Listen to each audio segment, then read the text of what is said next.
Now will go for the next derivation, that is velocity for SHM.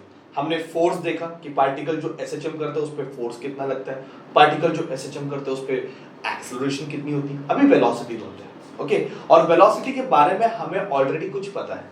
क्या पता है कि एक्सट्रीम पोर्शन पे वेलोसिटी क्या होती है, जीरो। जो भी बॉडी एसएचएम करती है, जो भी बॉडी ऑसिलेशन करती है, एक्सट्रीम पोर्शन पे रुकेगी तो उसकी वेलोसिटी जीरो होगी। मीन पोर्शन पे उसकी वेलोसिटी क्या होती है, मैक्सिमम। यही हमने चैप्टर का स्टार्ट ही इस तरह से किया था। अगर आप देखोगे लेक्चर नंबर 1 में, तो पहला हमने डिस्कशन किया वेलोसिटी में कि भाई एक्सट्रीम पोजीशन पे velocity is zero, mean position पे velocity is maximum. This is what we discussed.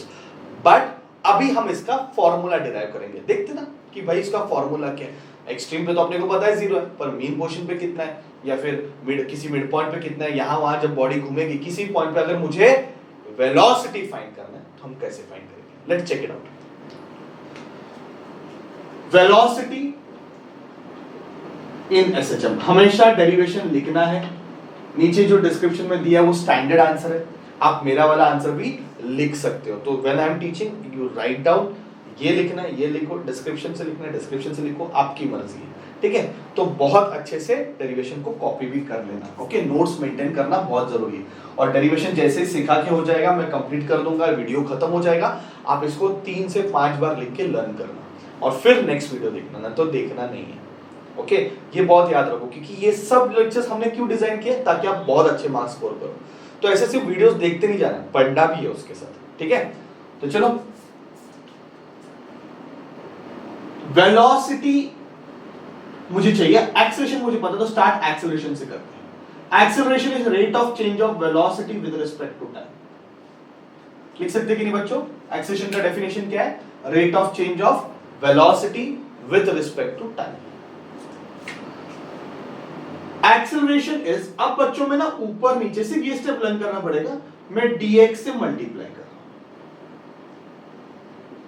Okay. ऊपर नीचे dx से मल्टीप्लाई किया, यानी कि न्यूमरेटर और डिनोमिनेटर को dx से मल्टीप्लाई किया, और dv के नीचे dx, dt के ऊपर dx ऐसा रखा हुआ है। dv के नीचे क्या रखा है, dx, dt के ऊपर क्या रखा है, dx। तो अभी हमें एक्सेलरेशन पता है, तो हमने स्टार्ट एक्सेलरेशन से किया। एक्सेलरेशन का formula dv, definition dv by dt, ऊपर नीचे dx से मल्टीप्लाई कर दे, यहां तक इजी है। अभी एक्सेलरेशन का फॉर्मूला हमने पता है, ओके। तो मतलब लिख देता हूं इसको, a is equal to dv by dx ऐसे रहेगा। Rate of change of displacement with respect to time is velocity, ये v है। डिस्प्लेसमेंट अपॉन टाइम क्या होता है, वेलोसिटी, बराबर है कि नहीं? डिस्प्लेसमेंट अपॉन टाइम क्या होता है, वेलोसिटी। एक्सेलरेशन हमने ढूंढा minus omega square x। Acceleration का फॉर्मूला प्रीवियस लेक्चर में हमने ये डिराइव किया, क्योंकि हमें वो पता है तो हम वो यूज करेंगे, dv upon dx into v, okay. तो देखो एक्सेलरेशन का definition, rate of change of velocity with respect to time, dv upon dt, ऊपर नीचे dx से मल्टीप्लाई किया, dx अपॉन dt v है, dv अपॉन dx कुछ नहीं है। एक्सेलरेशन हमने निकाला है, क्योंकि हमें वेलोसिटी डिराइव करना है, एक्सेलरेशन का फॉर्मूला पता है, तो एक्सेलरेशन से ही मिलने वाला है। तो एक्सेलरेशन का ही हमने क्या किया, पहले सब्स्टिट्यूट कर दिया। अब हम जोड़ी बनाएंगे भाई, v dv का एक जोड़ी बनेगा, dx को इधर लेके आओ, x dx का एक जोड़ी बनेगा। तो सर ने क्या किया, जोड़ी बनाया। जोड़ी बनाया कि नहीं, v और dv का एक जोड़ी बनाया, x और dx का जोड़ी बनाया, यहां तक इजी है। जब भी मैं जोड़ी बनाऊंगा ना, मेरा नेक्स्ट स्टेप होने वाला है इंटीग्रेशन। ये बात आप दिमाग में डाल दो, जोड़ी बनाए मतलब नेक्स्ट स्टेप इंटीग्रेशन ही, मतलब हम इंटीग्रेट करेंगे। तो integrating on both the side, integrating on both the side, तो integration of v dv is equal to, यहां पे इंटीग्रेट करोगे, integration of minus omega square x dx। दोनों बाजू हम क्या कर रहे हैं, इंटीग्रेट कर रहे हैं बच्चों। क्या कर रहे हैं दोनों बाजू में, इंटीग्रेट। यहां पे भी इंटीग्रेट किया, यहां पे भी इंटीग्रेट किया। अब माइनस ओमेगा स्क्वायर तो कांस्टेंट है, उसको इंटीग्रेशन से बाहर निकालते हैं।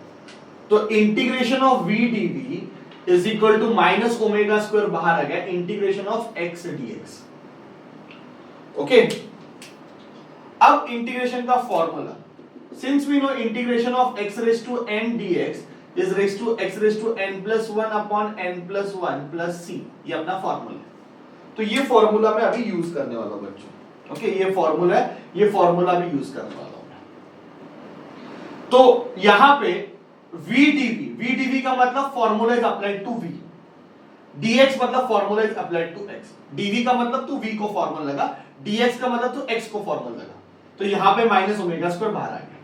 अभी यहां पे पावर कितनी है 1, पावर 1 है, मतलब n की वैल्यू कितनी है 1 है, 1 प्लस 1 कितना होता है 2, 1 प्लस 1 कितना होता है 2, तो ये बन गया v स्क्वायर अपॉन 2। बात समझ में आ रहा है?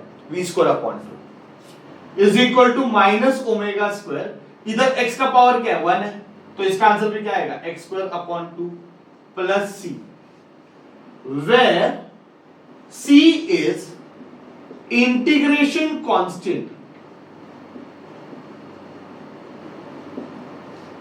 which depends on both v and x. c is integration constant जो v और x दोनों पे डिपेंड करता है। c इंटीग्रेशन कांस्टेंट है जो v और x दोनों पे डिपेंड करता है। ठीक है, मतलब इसके सामने लिखा है तो x के लिए लिखा है क्या, ऐसा v के लिए क्यों नहीं लिखा, ऐसा नहीं, दोनों का मिला के एक ही लिखा हुआ है। ये c इसका और इसका दोनों का मिला, इधर भी है इधर भी, दोनों का मिला के वहां पे एक ही लिखा हुआ है, ये बात याद रखो। नहीं तो इसके आगे लिखा तो सर आपने सिर्फ x के लिए लिखा है क्या, v के लिए क्यों नहीं लिखा, ऐसा नहीं होना चाहिए। इन दोनों का मिला के ऐसे लिखा तो मैंने नीचे लिख दिया। ठीक है, सो यहां तक मुझे लग रहा है मैं इसको इक्वेशन 1 बोल देता हूं। मैं आ गया सी, वेलोसिटी का डेरिवेशन कर रहे हैं और वेलोसिटी आ चुका है, देखो v आ चुका है, अभी से अपने को इसको सॉल्व करना है अच्छे से। ठीक है, फिर से आराम से करते हैं। एक्सेलरेशन का definition, rate of change of velocity upon time.